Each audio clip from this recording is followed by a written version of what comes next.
And another important role that hasn't been discussed a lot is that of the First Lady. Now, we saw Mrs. Obama really take on childhood obesity, and First Lady Laura Bush was a champion of education. Well, that's right, Jenna. But when it comes to Melania Trump, she has really been kind of elusive throughout the campaign. And of course, we had that sit-down interview with her 2 weeks before the election. And one thing we do know about Melania Trump is that she plans to take on cyberbullying. It's a topic CBN News' Charlene Aaron explores. This past November, 18-year-old Brandy Vela of Texas shot herself in front of her parents and other members of her family. The reason? Anonymous bullies used messaging apps to torment her nonstop about her weight. Online bullying, also known as cyberbullying, is when a child is threatened, harassed, intimidated, or embarrassed via the internet or other electronic device. It's an issue that Melania Trump pledged to focus on if her husband became president.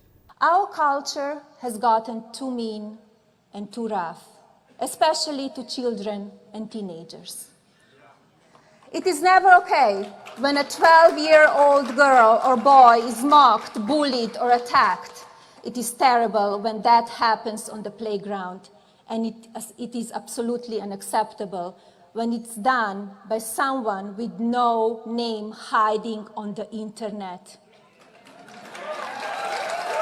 We must find better ways to honor and support the basic goodness of our children, especially in social media. It will be one of the main focuses of my work if I'm privileged enough to become your First Lady.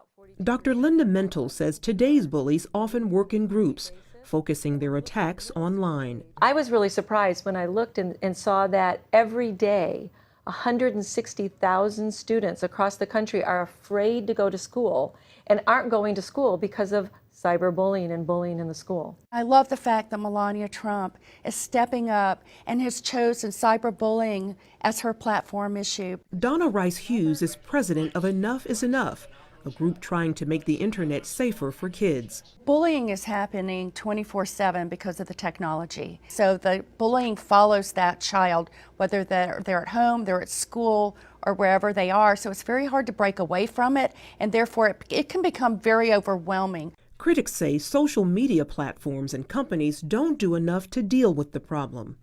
A 2011 study found that 1 million kids were bullied on Facebook alone.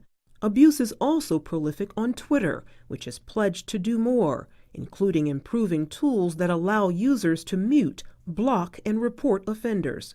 Sadly, says Mental, most school anti-bullying programs don't work, pointing to a study from the University of Texas in Arlington. What they found is that bullying actually gets worse when they do the campaign because the students are now aware of it, they find other ways to do it, they're kind of challenged by it, and so bullying actually increases.